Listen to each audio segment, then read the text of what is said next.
Hello and welcome to the Nonsense Chronicles.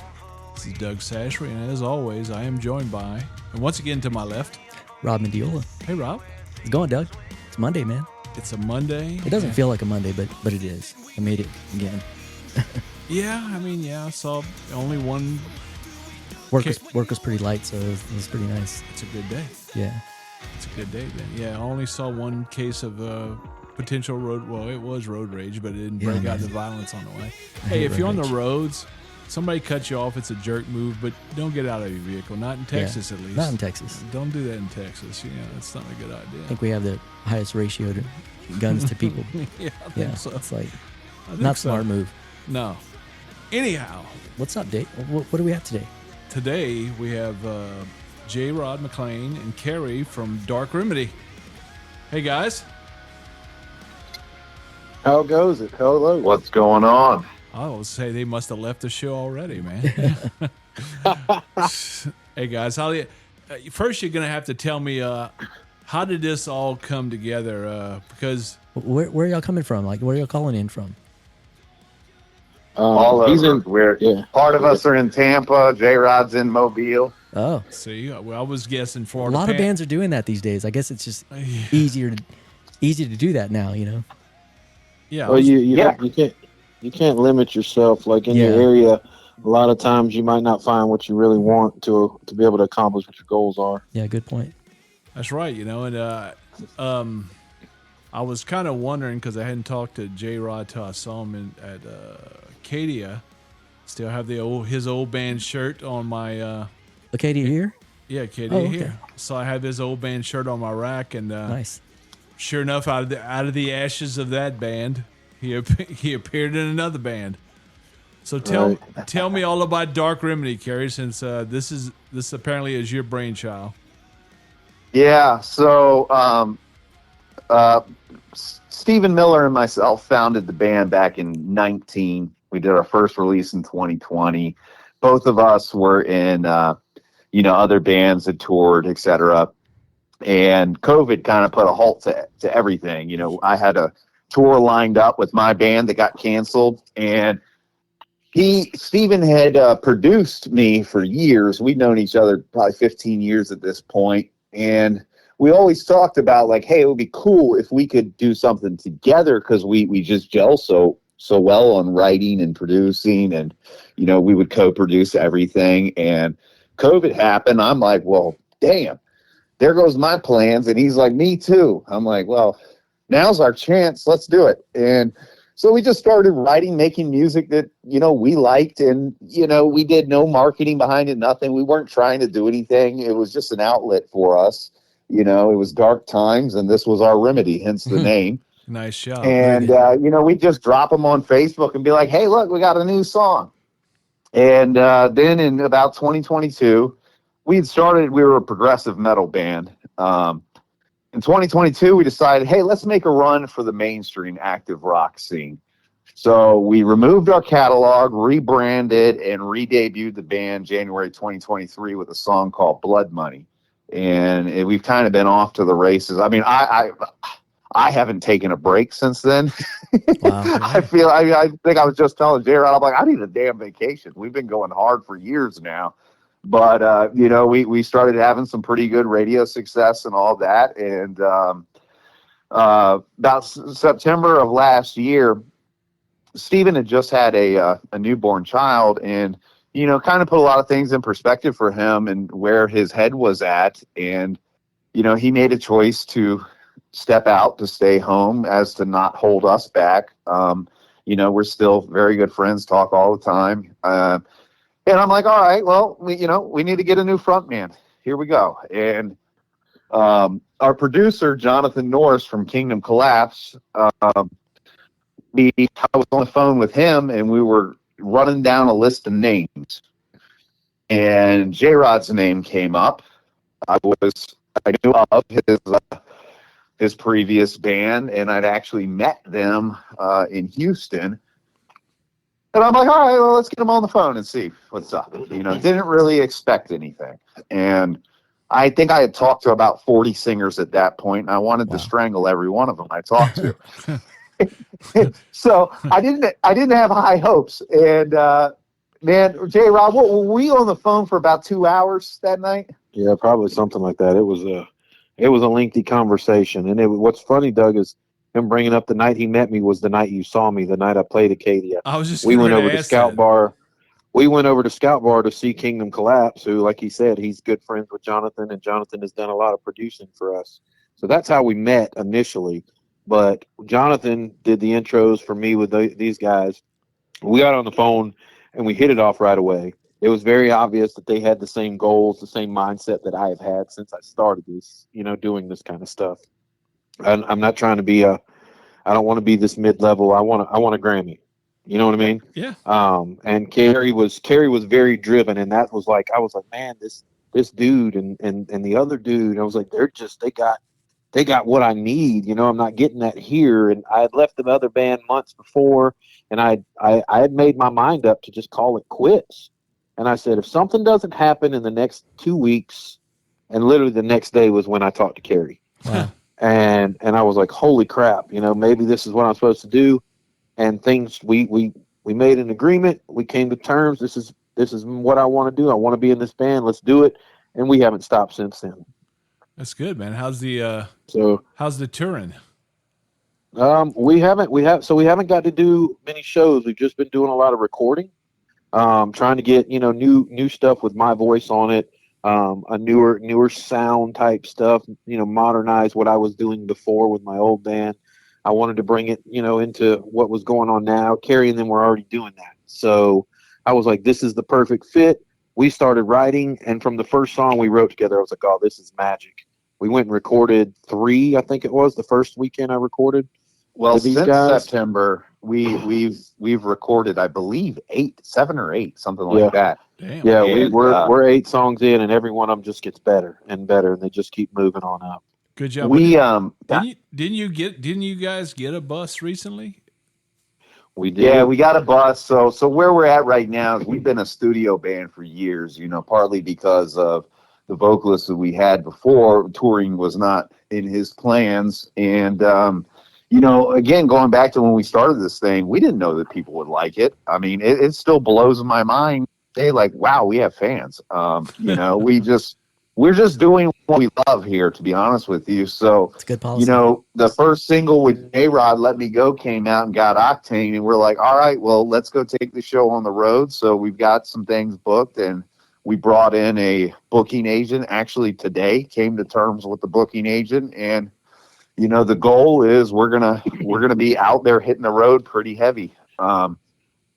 So that's all in the works right now. Good deal, man. Yeah, I saw the bus. I was pretty sure that was y'all, because you know how that feed is. I've seen so many people would get this bus or that bus, and I was like, oh, wait a minute. Yeah, okay. In fact, I think last week there was a bus that somebody bought, and there was a Sprinter van that somebody was selling, I saw. So you just... Yeah, I saw that. Yeah. Fowler? Yeah. Yeah. Okay. Yeah. But we got some big stuff planned. We got a show with Nothing More coming up April 21st. We got a show with Dorothy in May down at Club LA in Destin.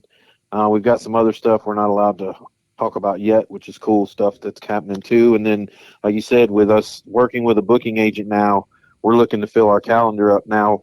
And on top of that, just recording stuff with, our producer that we're working with, Jonathan, is incredible. We're also working with Chris Dawson, who is incredible as well.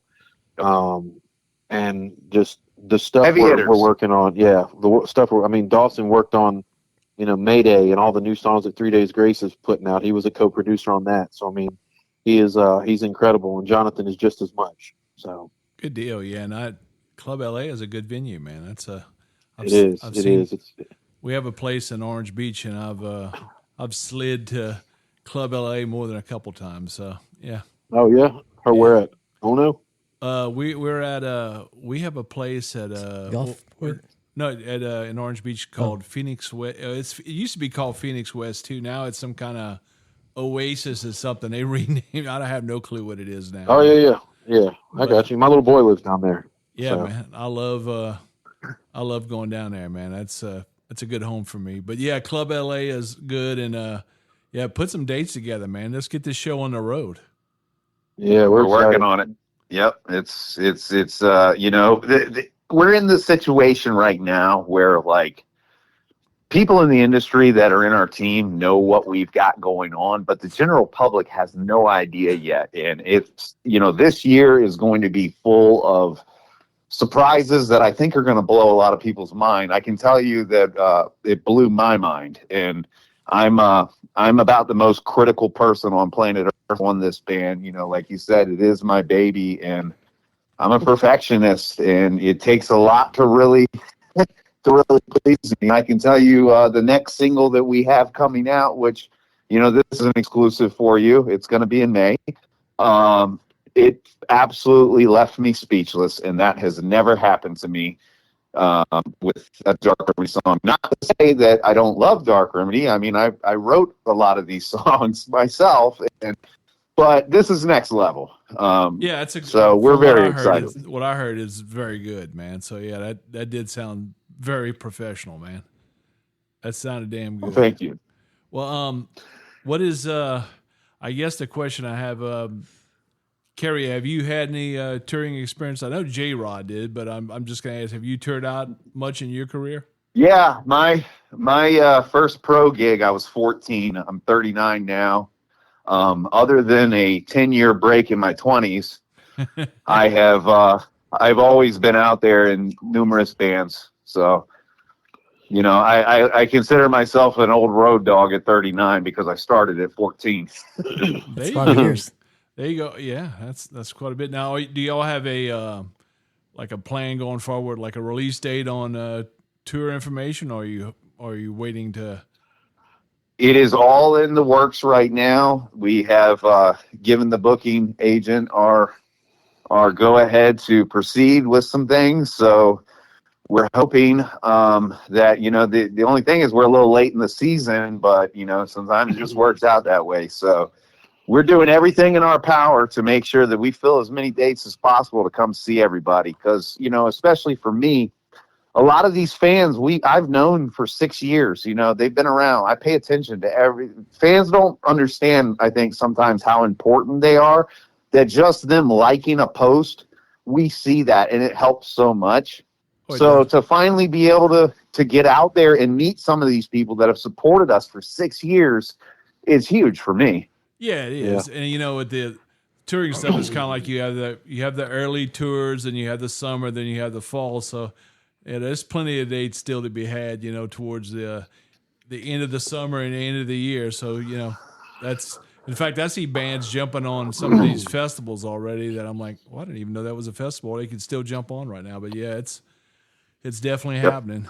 Yeah, they I know Scotty's going to release his stuff. It was going to be April. It's March 28th. It was going to be April 1st, but he didn't want to release it on April 1st so people wouldn't think it's a joke, because it is a pretty ambitious schedule. But he didn't want people to think it was a April 1st joke. No, this is serious. Yeah, so that's understandable. Awesome. Yeah, but no, so I guess JRod, what's I know you, was it Love and Hate, or was it was Love plus Hate? I'm trying to remember. Love the Hate. There you go. See, and where were you before that? Did you have any experience before that? Or so I did 227 shows with Love to Hate over about almost a 2-year span. But before that, I like he was talking about a hiatus. I had actually, from the day my son was born till he was 10 years old, I didn't want to play music. I just wanted to be a good dad. I just wanted to hang out with my kid all the time, And before that, I was actually in like a contemporary Christian rock band that I played in for probably 2.5 years.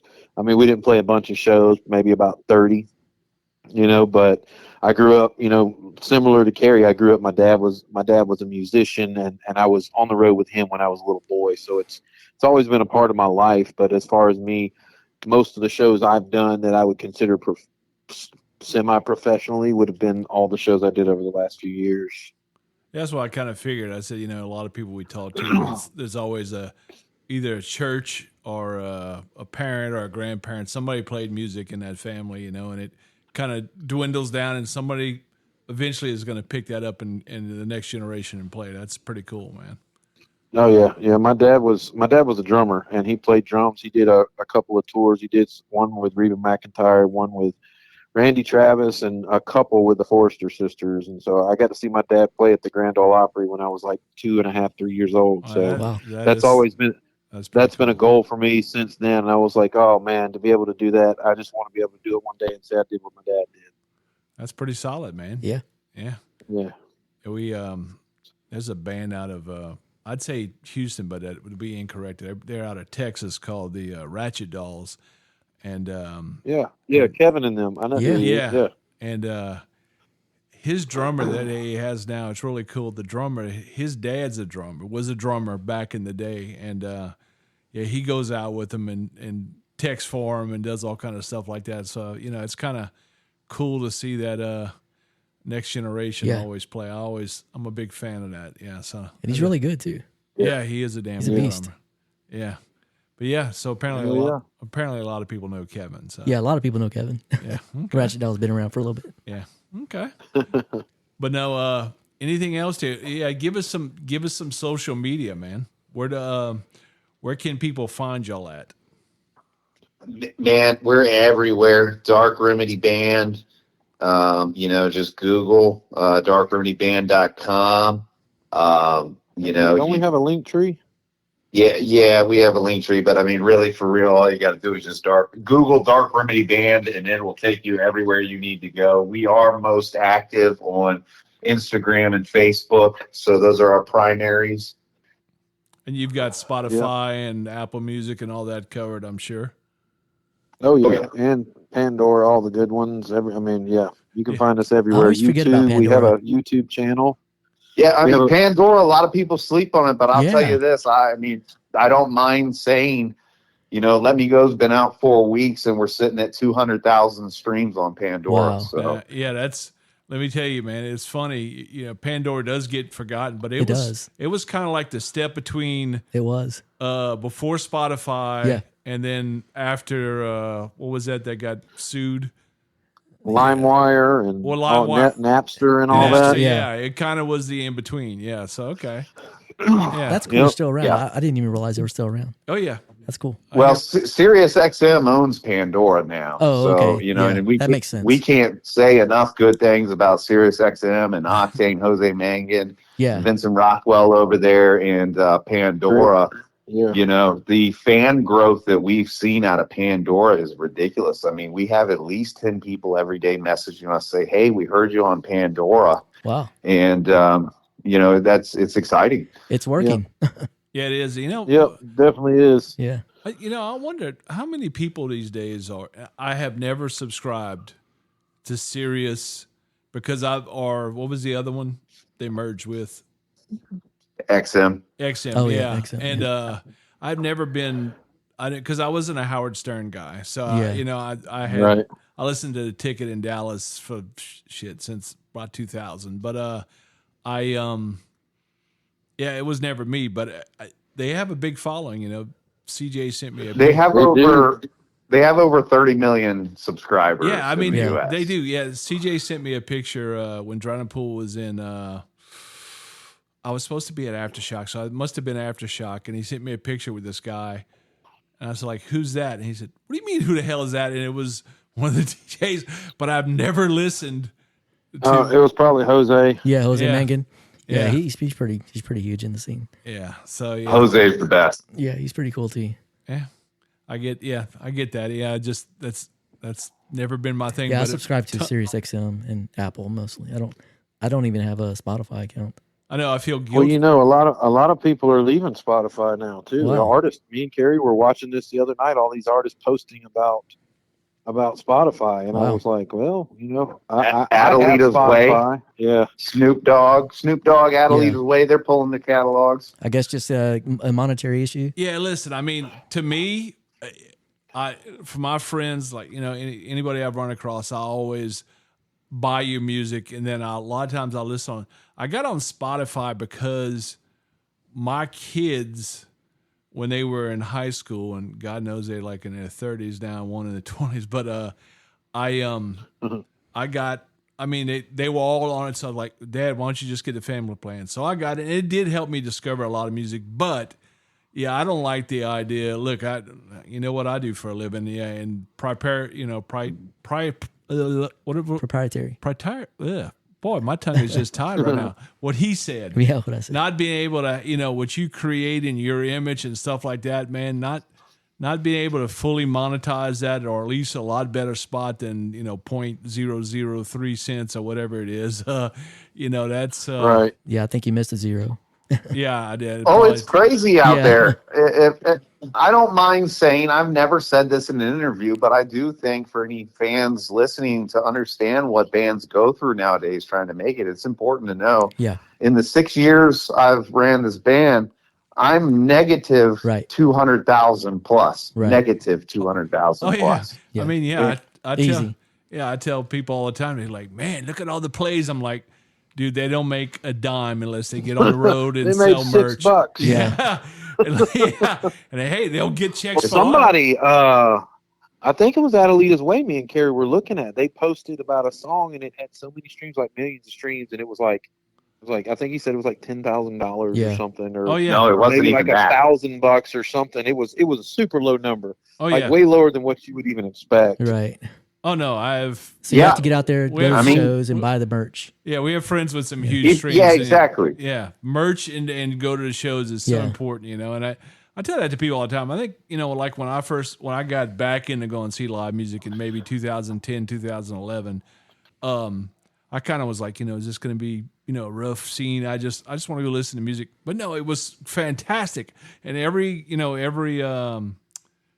group out there, every community is very welcoming, man. And the smaller venues are so much better Oh God, to watch yeah. the bands, you know, That's do right. their thing. Yeah, in fact, I had a friend. It's just like in your face, you know. Yeah, definitely. You know, and that's man, that's cheap entertainment. It is. We do this. We do this for the love of it. At That's a our good way. core, JRod and myself were born artists, so it's in our nature to create, and that's why we do this. You know, we hope to one day be able to provide for our families with this, but at the end of the day, we're fulfilling ourselves as artists, and the love that we put into the songs. I mean, every song we write, it's real. It's as personal as it gets, and we share it in hopes that it connects with somebody else who may be going through the same thing, and maybe it helps them get through. Because, you know, ever since I've been a little kid, the one thing that's always been there for me in life, good times, bad times, is music. Yeah. And that connection that you have through music, you can't replace it. So that's why we do this. No, I agree. No, he's 100% right. 100%, Yeah, because somebody will say, "Well, this song is about that." You know, actually, in music, to me at least, you know, a song is about that individual, whoever's listening to it, however they want to use it in whatever form, as a tool, you know, work out or get through a hard time. But it's or a place of refuge. You know, music is that. You know, so. But a lot. Yeah. Yeah, And it's, I don't want anybody to think we're complaining, because we're not. We're very grateful to be in the position that we are. Yeah. It's just, I think if more fans understood the reality that when you see a band that you like, know that band has probably put their family into poverty. They've blown their life savings to be able to bring you that song. Oh, it's true. All it takes, if you don't have money, you don't see us doing GoFundMe's or anything like that. Share a post, like a post. You know, when you go see them at a show, buy the merch. You know, little things that don't cost. I mean, liking a post, sharing a post doesn't cost anybody anything. Right. And I don't think fans realize how important and how much of an impact that makes. I know, because I'm guilty of it myself.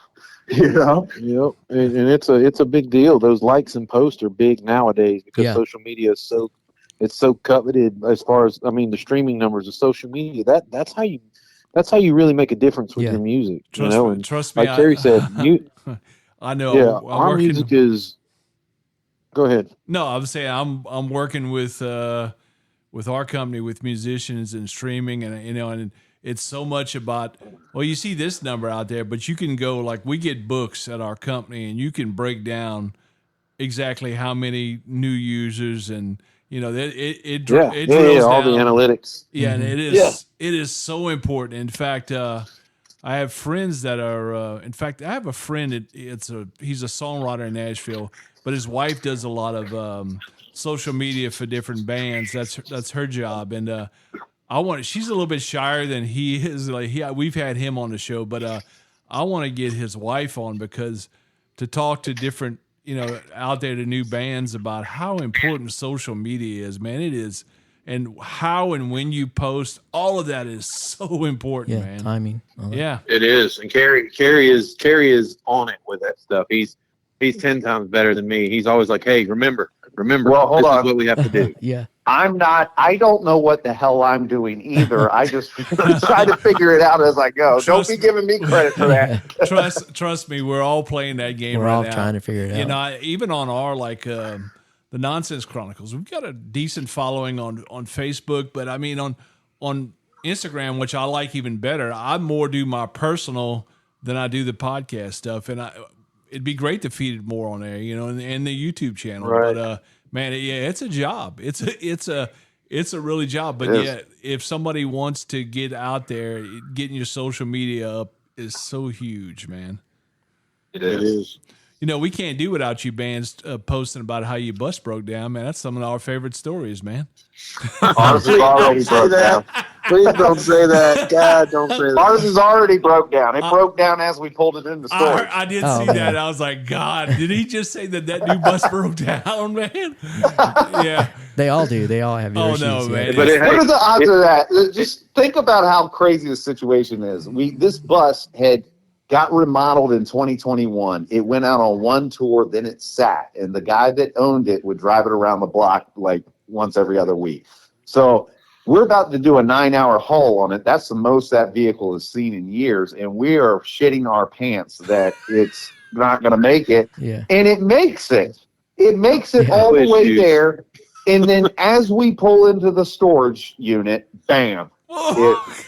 That's terrible, man. Now look, Look. Doug. This isn't even the same voyage. Like they drove it, and then he had to go get it tagged and get everything taken care of, all the legal documents and everything. Then they took it there, and it was a totally separate trip. And I think it was within like 100 yards of the place is where it happened. It was a pothole. Yeah, a pothole at the front of the storage unit, not the air suspension valve linkage off. Oh, wow. Yeah, so once you got it signed up officially in y'all name, that's exactly when it became your problem. Yeah. Of course. No doubt. That's how it goes. Yeah. A lot of those drivers that are out there, man, they have to be also really good at being able to fix shit or basically rubber band stuff together. It's more of a term because with the buses, it's more of a bitch because if it's a trailer, the trailer it's a drag because you got to go get the axle or tires done. But the bus itself, that can be a huge problem, man. Oh yeah, expensive. Oh yeah, yeah. Yep. It is what it is, though. That's it. Part of touring, man. But we just wanted to talk. We wanted to talk to y'all today and make sure we got your socials and stuff out there and we will share your information. And when you're ready to release that new song, we'll head that up and we'll share the hell out of it, man. Hopefully, we see you in Texas. We appreciate that. Yes, come to Texas. We will for sure. We can make a Houston stop. There you go. Hey, do that, man. We've got room and board for you, man. Just come on in. Yeah. Doug will hook us up with room and board, Cary. You told me that before. Yeah, that's the old. It's we have a dog named Jack. It's my wife's dog. I inherited, and I posted a picture of him once sleeping with one of the band members on those air mattresses, and and I said, if Jack comes and tells you the first musician he's ever slept with, he's a damn liar. So, yeah. But guys, thanks so much for joining us today, man. Yeah. And that's thank you for having us. Hey, that's Dark Remedy. Go find them on social media. Go look at anywhere you stream music from. Go get it and like and subscribe. And this is the Nonsense Chronicles, and we are out. Later.